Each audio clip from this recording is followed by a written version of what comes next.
God, may the words of my mouth and the meditations of each of our hearts be found acceptable in your sight, for you are our rock and our Redeemer. Amen. These creation stories make so much more sense to me when we just tell them. When we tell them the way that the Israelites told them to each other, instead of reading them as pseudo-history in a book, because they weren't ever intended to be history. They were always intended to be these grand, imaginative stories about how we relate to God, and specifically how the Israelites who were in exile related to God. So we have two creation stories in our Bible. The one that we just told for you about the days of creation, which scholars think was written around 500 BCE. And then there's the story that appears second in our Bible, which they think was actually written earlier in about 900 BCE, by a people who didn't have a home, by people who were in exile, by people who were struggling to maintain their identity, and a people who were struggling to maintain their connections to each other and to God. And so it's no wonder that they told this story about this grand gardener who planted this amazing master garden and then picked up some of the soil like clay and formed it into a human being. It's no wonder that these people who were feeling separated from everything because they were in exile told a story about how they are connected intimately to the earth because they are made of earth, and connected intimately to God because after this grand artist sculpted this human being, God blew into the nostrils and filled that human being with holy breath. That story is meant to remind us that we are sacred because the earth is sacred and we come from the earth. And all we ever have to do in order to feel the presence of God is to just breathe. It's no wonder that these people who were wandering around without a place to call home told a story about how it is that the world got created, so that as they traveled through their days, they could tell the story about how these things that they saw on their journey were created in that day. And it's no wonder that these people who were struggling to maintain their identity told a story about how Sabbath became an integral part of creation.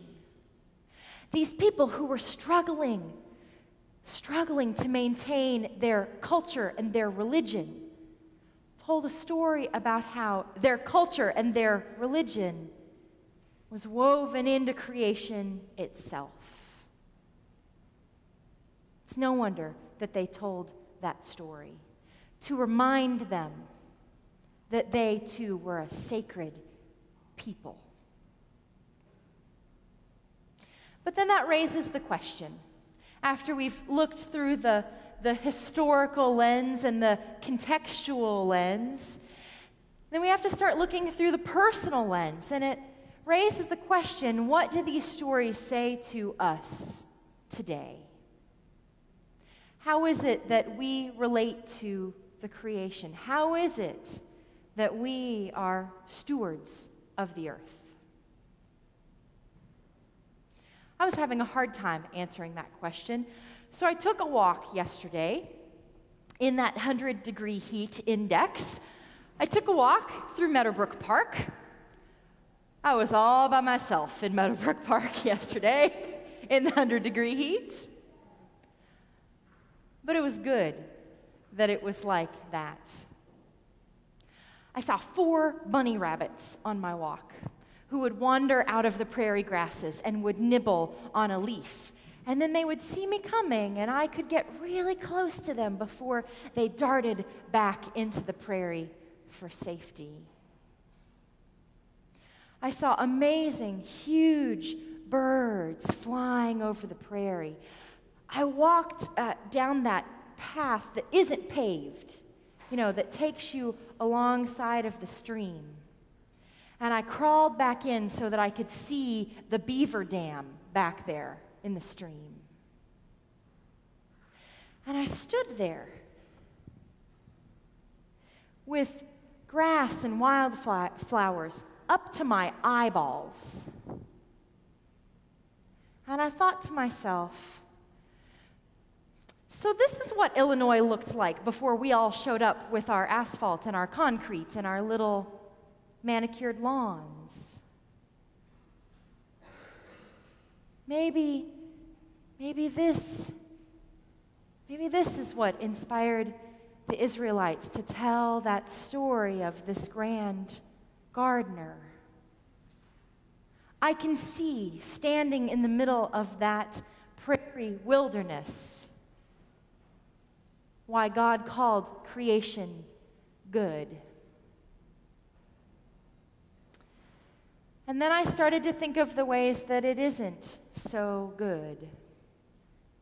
I started to think of the ways in which we have misinterpreted that direction from God. Human beings have dominion over the earth. For some people, has meant to dominate the earth. I was very aware, being out there in the middle of the flowers, that I wasn't afraid of being stung by a bee, because there weren't many. And then, of course, standing there with the sweat dripping off of my skull, I wondered, is it hot today because it's just hot? Or is it hot today because we have messed up the ozone and because we're going to end up boiling our planet?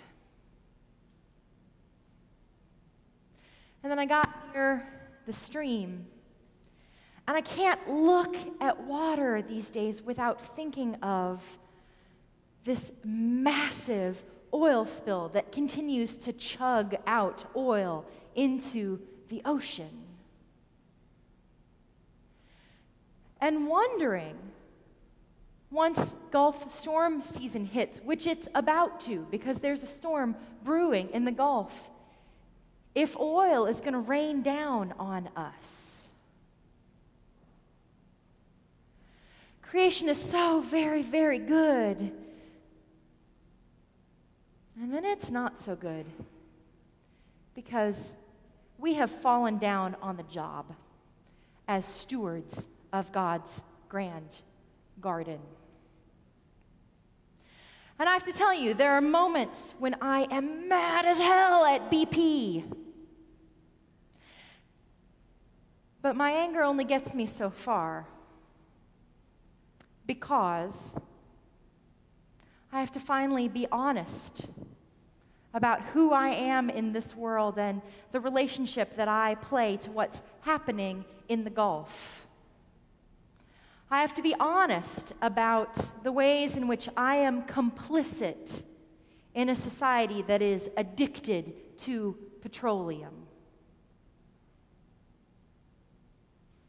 And it's not just about cars, although it is about cars.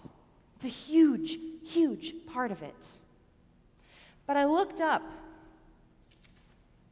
products that are made of petroleum. Do you know this? Do you know that everything in my house, practically, is made of petroleum. Nylon zippers, ballet tights, plastic hangers, pantyhose, permanent press clothing, flip-flops, fake fur, polyester clothing, ballpoint pens, ink, computers, copiers, magic markers, telephones, cameras, earphones, footballs, knitting needles, tennis rackets, golf balls, baby aspirin, stuffed animals, Band-Aids, Vaseline, petroleum jelly, duh, of course, rubbing alcohol, Pepto-Bismol, hair coloring, soap, cough syrup, hairspray, shampoo. I went looking for shampoo that didn't have petroleum in it. I paid $8 for a bottle of shampoo that didn't have petroleum in it. Lipstick, denture adhesives, trash bags, egg cartons, freezer bags, candles, wax paper, nylon spatulas, Teflon pans, Formica, linoleum, garden hoses, plungers, floor wax, plexiglass, spray paint, antifreeze, balloons, dog toys, flea collars, checkbook covers, shopping bags, video cassettes, credit cards, dice, and watch bands. Crayons. It's just a partial list. It's just a partial list. I tried to figure out a way this morning that I could preach about creation and the creation stories, and I couldn't figure out a way to do it without lamenting the fact that we have fallen down on the job as stewards of God's creation. That we have figured out wild ways of living beyond our means in terms of the natural world. And that, as our kids pointed out, if we want to create a world that is good for the future, that we have to figure out ways of changing the ways that we live. And so, this morning, I want to place my car keys on the altar to offer up to God all of the ways in which I am complicit with the ways that we have damaged this amazing gift of creation. And this morning, I feel called for myself and for my family to go home and to figure out ways that we can live more sustainably. I would invite you, I would challenge you to do the same. To go home and to use one of those biblical phrases, to sit in judgment upon yourself, to look through your cabinets, to read labels, to figure out ways that you can live more sustainably so that we can truly be stewards of God's good creation. It was created as good. You were created as good. And God has gifted us with this responsibility of being co-creators with God. What will you do with that amazing responsibility that's been placed in your hands? Amen.